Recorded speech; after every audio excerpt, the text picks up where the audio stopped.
Bonjour, je suis ravi de vous retrouver aujourd'hui pour un nouvel exemple de sujet, des idées de sujets pour le grand oral du bac, cette fois pour les spécialités physiques et NSI si vous arrivez à trouver un bon moyen de faire le lien. C'est la physique dans le jeu vidéo Zelda Tears of the Kingdom, hein. Donc, dès le début de l'aventure, hein, on rencontre beaucoup de lois de la physique, hein, donc à commencer par la gravité qui est exploitée lors des sauts, quand on tire des flèches, quand on lance des objets, etc. Dans ce cas-là,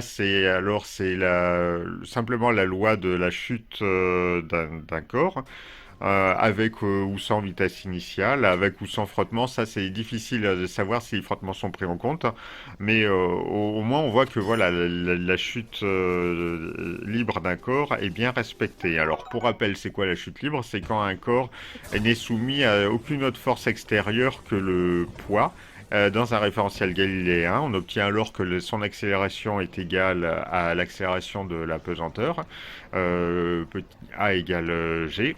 Et si on projette sur les axes, on retrouve les équations horaires du mouvement classique, hein. Et puis il suffit d'éliminer t dans l'une des équations pour remplacer dans l'autre pour retrouver l'équation de la trajectoire. Et grâce à ça, on peut retrouver la portée maximale, etc., hein. Tous les résultats classiques que l'on a dans le cours, n'hésitez pas à les ressortir, à bien les connaître, c'est important, hein. Donc ça marche bien, mais c'est pas les seules lois de la physique qu'on rencontre, hein. On a aussi le mouvement de glissement le long d'une pente inclinée, hein. Aussi bien quand on fait rouler des rochers le long d'une pente que quand on crée des véhicules. Donc ça c'est pareil, on ne sait pas si les mouvements sont pris en compte, mais on retrouve bien tous les résultats du cours, hein, on peut les rappeler sur un mouvement sur une pente inclinée. Alors en plus, hein, il y a une technique un peu vicieuse dans Zelda, c'est que quand on fait rouler les rochers et qu'il y a des ennemis en dessous, on peut les utiliser, s'en servir pour écraser les rochers. Il y a l'aspect énergétique aussi qui est pris en compte, hein. Pour rappel, l'énergie mécanique, c'est la somme d'une énergie cinétique, l'énergie potentielle de pesanteur. Si le rocher est en haut d'une pente, son énergie cinétique est nulle au début puisqu'il ne bouge pas, mais son énergie potentielle est plus ou moins importante. Et quand il descend la pente, eh bien l'énergie potentielle diminue pour devenir de l'énergie cinétique, hein, grâce au théorème de conservation de l'énergie. Et du coup, quand le rocher arrive sur un monstre, c'est toute cette énergie qui est transférée au monstre. C'est pour ça qu'il meurt, hein, si on fait rouler le rocher d'assez haut. Voilà.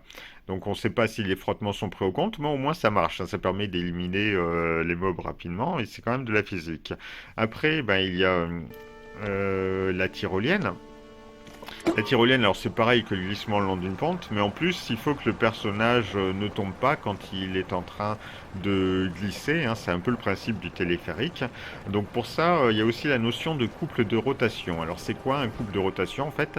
C'est quand une force agit sur un solide, mais que la force n'est pas exercée sur son centre de gravité, mais à une distance d du centre de gravité. Alors à ce moment-là, elle induit une accélération linéaire et aussi une accélération angulaire, c'est-à-dire qu'elle fait tourner l'objet.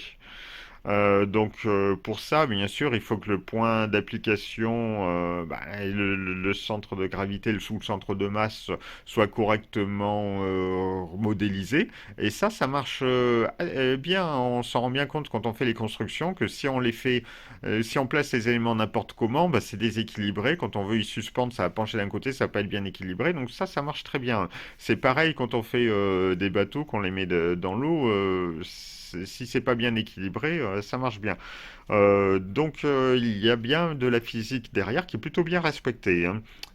Quand on fait des hydroglisseurs ou des radeaux, on voit très bien la poussée d'Archimède, hein. Plus vous le faites gros, lourd, et que vous le jetez dans l'eau, on voit très bien qu'il s'enfonce et il remonte sous l'action de la poussée d'Archimède. Alors la poussée d'Archimède, pour rappel, c'est quoi?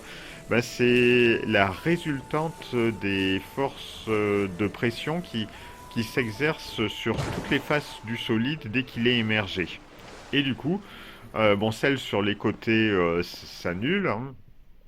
Et celles sur les faces du haut et du bas, elles ne se compensent pas, hein. Sur la face du bas, les forces de pression sont plus importantes que sur la face du haut. Du coup, la poussée d'Archimède, on la résume à une seule force qui est orientée vers le haut et d'intensité égale à la masse égale au poids du volume d'eau déplacé. Hein. Voilà, c'est comme ça qu'on fait. Alors bon, il y a la poussée d'Archimède qu'on voit très bien. Il y a aussi, on peut aussi le voir quand on fait glisser un véhicule dans une pente ou quand on veut le faire rouler. Si on met une turbine, il y a aussi la notion de poussée. On utilise vraiment le principe du moteur à réaction, hein, qui est basé sur le principe d'action-réaction de Newton. Alors pour rappel, c'est quoi ce principe? Ben, le ventilateur, par exemple, il fait c'est une turbine bon, qui fait ventilateur, qui souffle un gaz, là cette fois c'est un gaz, mais ça marche aussi avec les liquides, dans une certaine direction. Ça c'est l'action. Et en réaction, du coup, il va se produire une force de poussée qui permet de faire déplacer le solide en sens inverse. Voilà, c'est ça le principe d'action et de réaction. Donc ça marche très bien aussi dans ce jeu, on le voit bien. Bien sûr, il faut que l'action soit correctement placée, hein. Alors par exemple, si on met une turbine près d'une voile, il faut bien orienter la voile. On voit bien l'effet du vent et du courant aussi, hein, sur les radeaux, ça se voit très bien. L'effet du vent dans les voiles, l'effet du courant sur les radeaux, ça se voit très bien. D'ailleurs, ça permet aussi de voir que la vitesse réelle, enfin, la vitesse apparente de l'embarcation est égale à la somme de toutes les vitesses, hein. S'il y a du vent, ben, c'est la vitesse du vent dans les voiles plus la vitesse du courant. On fait bien une somme vectorielle pour avoir la vitesse apparente. Ça se voit très bien quand on traverse une rivière avec une voile. Le vent devrait nous amener tout droit, mais comme il y a du courant, on est dévié, hein. Donc ça marche plutôt bien. Ça, en revanche, un truc qui marche pas très bien, je trouve, et qui n'est pas très réaliste, c'est le courant tout au long de l'eau. Si on regarde sur la largeur, d'ailleurs, je fais une vidéo pour bien le montrer. On voit que le courant semble avoir toujours la même intensité sur toute la largeur de l'eau. On n'est pas dans un écoulement laminaire, on est dans un écoulement de type fluide parfait, hein, c'est-à-dire le courant d'un bout à l'autre des berges, il a la même intensité, alors que normalement il doit être nul sur les bords, hein, sinon les berges bougeraient aussi. Donc le courant devrait être nul sur les bords et maximal au centre de l'eau s'il n'y a rien, bien sûr, hein, s'il n'y a pas d'obstacle et tout. Donc ça, c'est ce qu'on appelle un écoulement laminaire. Et on n'est pas dans ce cas-là, on est vraiment dans le cas d'un écoulement de fluide parfait. Ça devait être plus facile à programmer. Alors après, il y a le cas du planeur, hein, qu'on utilise aussi assez rapidement dans le jeu. Donc pour le cas du planeur, on parle de portance. Alors la portance, c'est quoi? Bah, c'est la force qui apparaît quand on a un écoulement d'air, enfin bon, de fluide autour d'une aile en général. Bon bah là c'est autour du planeur. Parce que sur les faces inférieures, la face du haut et la face du bas du planeur, normalement, pas tout à fait la même forme, et l'air ne s'écoule pas de la même façon. En bas, il s'écoule plus lentement, et il parcourt moins de distance. Donc, la pression qui s'exerce sur la face du bas est beaucoup plus importante que sur la face du haut, où il a plus de distance à parcourir l'air et il va plus vite. Du coup, ça fait baisser la pression. Du coup, il en résulte une force qui est un peu comme la poussée d'Archimède, qui est orientée vers le haut, ce qui permet justement à l'objet de rester en l'air, justement. Donc ça, c'est le principe des avions. Bon, bah, le planeur doit un peu être orienté là-dessus. Et justement, dans le planeur, on voit bien aussi qu'on peut manœuvrer le planeur en jouant sur le centre de gravité, au centre de masse. Si on place bien le personnage au centre de gravité, le planeur, il va planer tranquillement sans changer de cap. Alors que si on le met vers l'arrière du planeur, le planeur va essayer de remonter. Si on le met vers l'avant, le planeur va descendre en piqué. Et si on le met à droite ou à gauche, ben, il va tourner.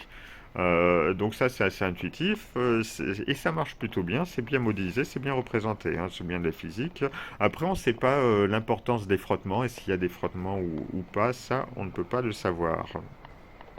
Ensuite, un autre point qui utilise de la physique, c'est lutter contre les températures extrêmes, hein. Donc, c'est vrai que dans les jeux Zelda, on peut faire face à des températures très chaudes ou très froides. Bon, là, dans Tears of the Kingdom, au début du jeu, c'est plutôt le froid qui pose problème. Alors, il y a plusieurs façons de se protéger du froid dans le jeu. Soit on utilise une source de chaleur externe, comme faire du feu,